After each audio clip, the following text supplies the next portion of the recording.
The MLB is pulling out of Atlanta for the All-Star game over those new voter ID laws, so I'm going to explain not only what a bunch of frauds they are, but why the voter ID talking point is a scam specifically to hurt black people, not help. Drew Barrymore just dropped a brand new kitchen appliance line, which I know sounds lame, but I'm telling you, you're gonna be obsessed. The CW show Nancy Drew made a shocking claim about Planned Parenthood, and the fashion police need to take a stop at the White House because what is Jill Biden wearing? I'm Alex Clark, and this is Poplitics.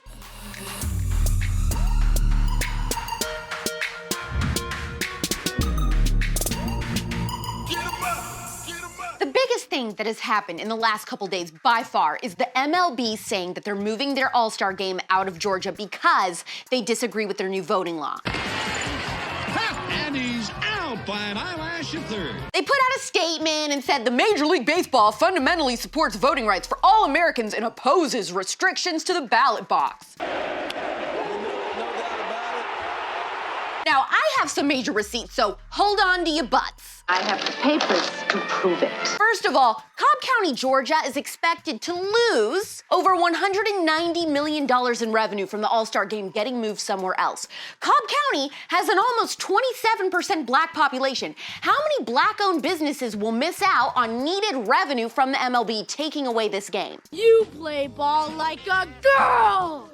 But yes, we're helping black people. You know what's really crazy is that to get into most MLB stadiums now, you have to show your ID to pick up your tickets and pass a health screening. In San Francisco, you also have to have proof of a negative COVID test also. But the MLB is moving the All-Star game because Georgia says they will require you to show your ID to vote. That don't make sense. Oh, and don't get me started on the China stuff with the MLB. Somehow, all of our major sports organizations in America have no issue standing up and saying our values don't align with theirs in America, but have major business ties to China. Well, isn't that just fucking convenient for you? Just like the NBA, the MLB is in the same boat. They have a player development center in communist China, and they just signed a new deal with a Chinese tech firm for them to stream all MLB games in a bunch of Asian countries till 2023. By the way, this is the same company that dropped NBA games for a while in 2019 after former Houston Rockets general manager Daryl Morey posted support for pro-democracy protesters in Hong Kong. I don't trust you. Oh, and I love this fun little tidbit. The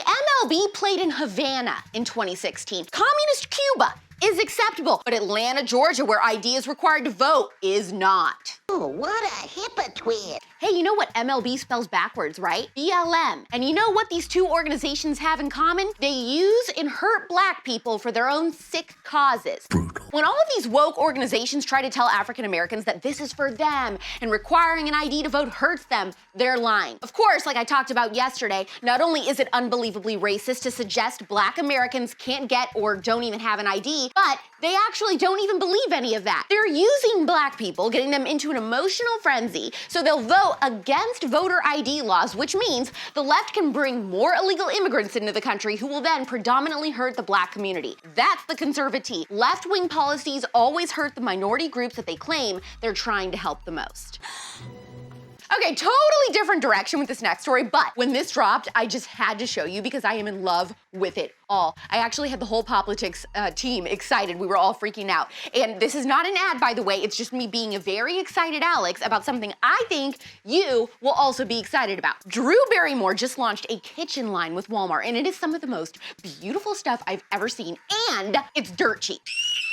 She's got a touchscreen toaster, microwave, air fryer, pots and pans, blenders, and so much more. And how beautiful are these colors? I legit want to redo all my kitchen stuff now with these, and I'm obsessed with that mint sage green color. I think we decided, did we not, Abigail, that the whole Poplitics team is pitching in, we're gonna get that like electric kettle or whatever that's called. It arrives Thursday. Yes, it arrives Thursday, and that means they get to have their coffee. Natalie, our admin, gets to boil her Gatorade or whatever it is she likes to drink, and I'm having hot tea because conservative, baby. And then we'll follow up and tell you if the quality's actually good. Okay, go, insult me like you always do. Have you ever watched any of that new Nancy Drew show on the CW?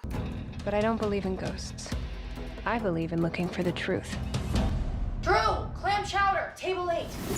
Mysteries are everywhere. I was obsessed with Nancy Drew books when I was little, and I'm pretty sure all of mine are being kept at my parents' house right now. But my favorite thing ever was my grandma taking me to Barnes & Noble for a whole day, and I'd pick out a book, and I would read about a third of it right there in the store.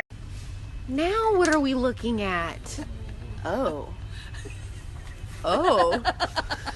I still love visiting bookstores and libraries, and recently I decided to make a list to go to all the most beautiful libraries in the US. So if you want to see that, you can. Just go to tpusa.com/live. Read a book for once. Anyways, the series is in its second season now, and most of the content is as woke as you'd expect in this day and age. However, something major just happened. In the recent episode, The Spell of the Burning Bride, they called out Planned Parenthood. There's a notation in here that says the dress was locked in the Historical Society by the women in white. Oh, you mean the witchy badasses who first called it the Ekleka? This says they sewed the dress themselves on commission from a wealthy family. Oh, so the badass witchy types also dabbled in female repression. Not exactly the epitome of allyship. Hey, Thomas Jefferson never freed his slaves. Margaret Sanger started Planned Parenthood to support eugenics. Good for them. Unfortunately for Nancy, she and her friends aren't the first ones to solve this mystery. Pro-life activists have been pointing this out for decades. You may be able to help solve a mystery. New Cinnamon Roll inductee alert. Former NBA player Charles Barkley called out politicians for exacerbating race wars for their political gain and said race relations in this country are not as bad as they're telling us. Man, I think most white people and black people are great people. I really believe that in my heart. But I think our system is set up where our politicians, whether they're Republicans or Democrats, are designed to make us not like each other so they can keep their grasp of money and power. They divide and conquer. I truly believe in my heart most white people and black people are awesome people, but we're so stupid following our politicians, whether they are Republicans or Democrats. And their only job is, hey, let's make these people not like each other. We don't live in their neighborhoods. We're all got money. Let's make the whites and blacks not like each other. Let's make rich people and poor people not like each other. Let's scramble the middle class. I truly believe that in my heart. He is absolutely correct. United we stand, but divided we fall. The most interesting thing is that when this happened, conservatives all over Twitter were praising him. The left was absolutely silent. And I mean, he called out both. So why are they trying to pretend that it never happened? Because it's the truth. Time to get a little hot and spicy, a little Taco Bell sauce. It's Hot Take Tuesday. Hot Take Tuesday.